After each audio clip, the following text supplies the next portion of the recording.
بسم اللہ الرحمن الرحیم۔ السلام علیکم ورحمۃ اللہ وبرکاتہ۔ سلسلہ قادریہ نقش بندیہ مجددیہ کے عظیم بزرگ حضرت قبلہ و کعبہ شاہ مولانا شرافت علی میاں رحمۃ اللہ علیہ کی خانقاہ کی شان و عظمت بر صغیر اور ساری دنیا میں مشہور اور معروف ہے۔ آپ کے پیر و مرشد کا نام حضرت قبلہ شاہ مولانا بشیر میاں رحمۃ اللہ علیہ ہے۔ حضرت شاہ شرافت علی میاں حضور رحمۃ اللہ علیہ نے بے شمار بندگان خدا کو اللہ کے قریب کیا۔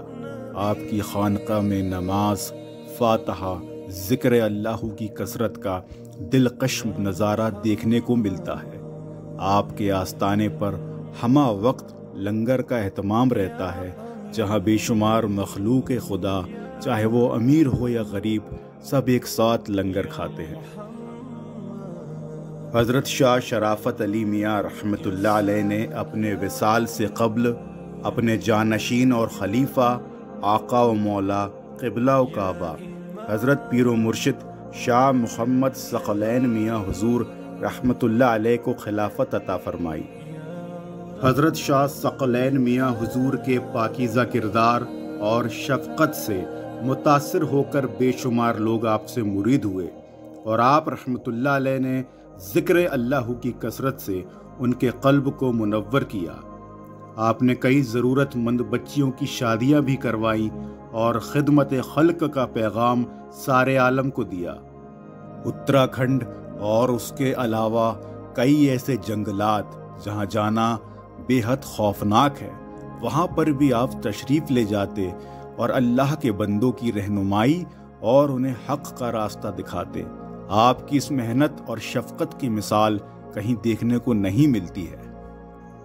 آپ رحمۃ اللہ علیہ کے وصال فرمانے کے بعد آج بھی آپ کے آستانے پر بے شمار لوگ اپنی فریاد لے کر حاضر ہوتے ہیں، اور اللہ تعالیٰ میاں حضور کے صدقے طفیل سے ان کی مرادیں پوری کرتا ہے۔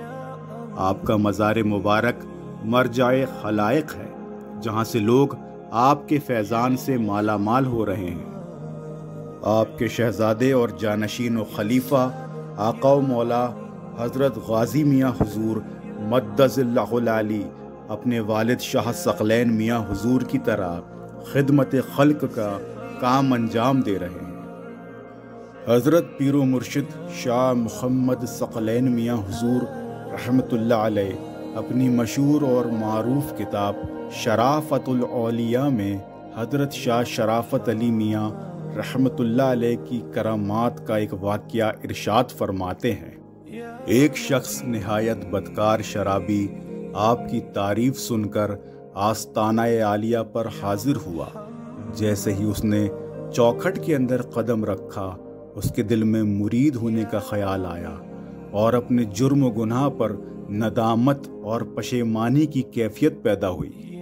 اس نے آستانہ شریف کے خادم سے اپنی اس خواہش کا اظہار کیا۔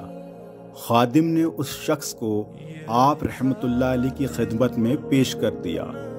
آپ نے اس شخص کو اپنے روبرو بٹھا کر فرمایا، کہو جتنے برے کام ہیں سب سے توبہ کرتا ہوں۔ وہ شخص کہ اس کے دل میں آپ کی نظر صدیقیت کا پرتب پڑ چکا تھا، نہایت صدق دل اور راست گفتاری سے عرض کرنے لگا، جتنے برے کام ہیں سب سے توبہ کرتا ہوں سوائے ایک کام کے۔ آپ نے اس سے فرمایا، وہ کام کون سا ہے؟ اس نے عرض کی، حضور آپ کے سینائے بے کینہ پر سب آئینہ ہے، آپ سب جانتے ہیں، مجھے بتاتے ہوئے شرم آتی ہے۔ آپ نے فرمایا، وہ کام ہمارے سامنے تو نہیں کرو گے؟ اس نے عرض کی، نہیں۔ آپ نے اس کو مرید کیا اور ذکر و فکر کی تعلیم اور تلقین فرمائی۔ وہ شخص مرید ہو کر اپنے گھر چلا گیا۔ گھر جا کر اس کے دل میں شراب سے ایسی نفرت ہو گئی اور ایسا اس کا دل میں آپ کا تصور جمع کہ ہر وقت آپ کے دھیان خیال میں رہنے لگا، مگر شراب چھوڑنے کی وجہ سے سخت بیمار ہو گیا۔ اسپتال میں داخل کرا دیا گیا۔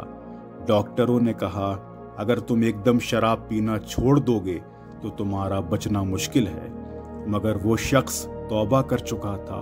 سچے دل سے آپ کے دست حق پرست پر کہنے لگا اب شراب پینا تو دور کی بات ہے، شراب کی طرف دیکھوں گا تک نہیں، چاہے میرا کچھ حال ہو۔ اللہ پاک سے دعا ہے کہ وہ ہمارے پیر و مرشد حضرت غازی میاں حضور کی عمر میں بے شمار برکتیں اور بے شمار سالہ عمر عطا فرما، اور آپ کی طبیعت میں مکمل تندرستی اور صحتیابی عطا فرما، اور ہم غلاموں کو ان کے دامن سے ہمیشہ وابستہ رکھ۔ آمین ثم آمین۔